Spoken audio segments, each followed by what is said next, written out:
This person is like you, but you can't just listen to me. We're out of my car. Step out of my car. I don't know where I am. I'm asking you where is my destination. You will kindly point out where I am. To your destination and say you're always at your destination. It's over and out of my car now. I said 7 things off of my car now.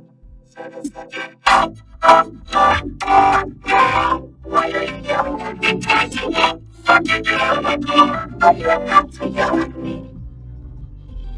You don't have to yell at me. Why? Do it. Do it. Do it.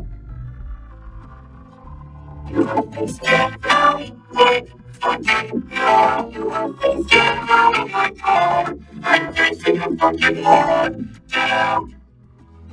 Down. You're facing down. You have no right to scream at me. I won't fucking talk to you. I don't talk to you the way I want. Maybe. Yes, I fucking will. And I have the right.